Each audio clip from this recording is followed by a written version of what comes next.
What's up? My name's Crescendo, and today I'm going to teach you my top 3 exercises for beginners at the piano. These exercises will help you develop your technique, and also you'll find a lot of this in the music that you're playing. Now before we get started with the exercises, make sure to like this video and subscribe to my channel for more videos about tips, tricks, and tutorials that will help you play what you want to at the piano.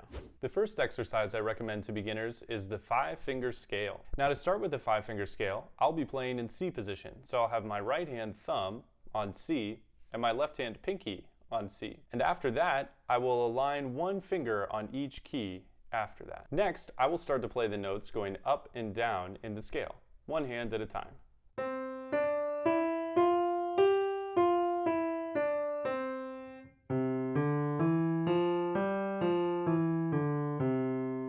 Notice how when I play, the pinky doesn't collapse and fall on the side, but rather stays strong and plays more on the tip, while the thumbs play more on the side.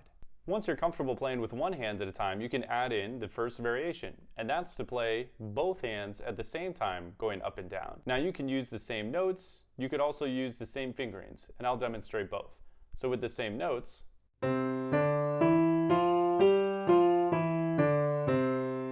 or with the same fingers,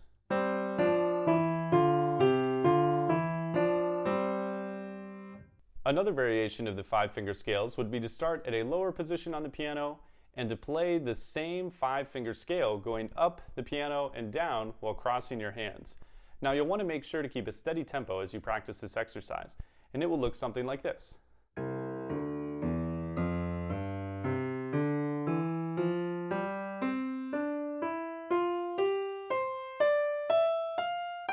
And back down.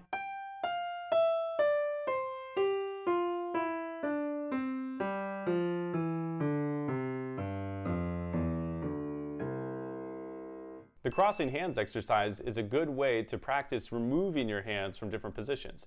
As a beginner, it can be scary to move your hands across the piano, so this practices moving the length of the piano and to get more comfortable while moving your hands. Now if you're new to working with scales, I actually have a complete scales ebook which has all the 5-finger major and minor patterns starting on every key on the piano. Because it is a good idea to be able to play all the major and minor patterns starting on any key on the piano so you get used to those positions. The link to this book is in the description of this video.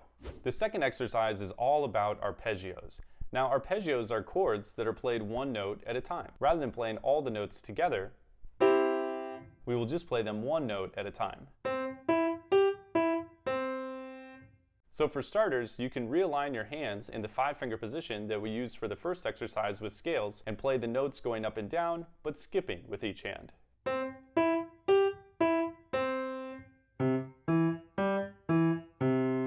You can also play them hands together just like how we did with the scales.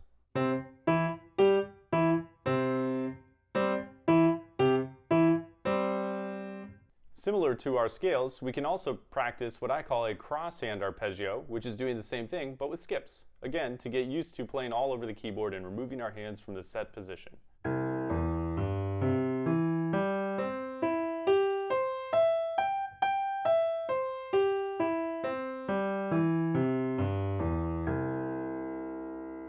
One tip with these arpeggios is that once a hand is done playing, you can start moving it to the next position, rather than waiting for the other hand to be done. So rather than this,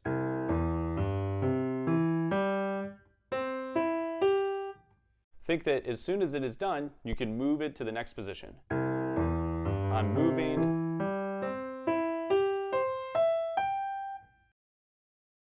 Finally, for our last exercise, we can play blocked chords, or chords where all the notes are played at the same time.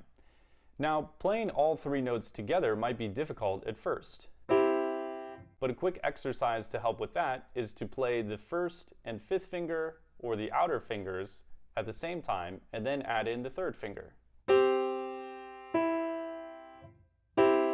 And then try playing them all together. Now, in addition to keeping a loose wrist when we play these, we also want to keep our fingers strong without collapsing any of the joints. Chords become a lot harder to play while you do that. A variation to this exercise would be to try playing the chords just going up one note at a time. So something like this, keeping a loose wrist.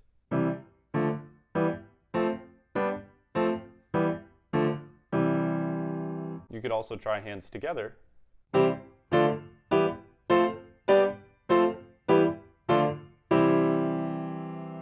So those are the 3 exercises. Now I would suggest practicing these exercises and also switching it up with some of the variations so you aren't always practicing the same thing. Comment below if you have any questions about the exercises or a question that you would like to see answered in a future video. Thanks again, and I'll see you in the next video.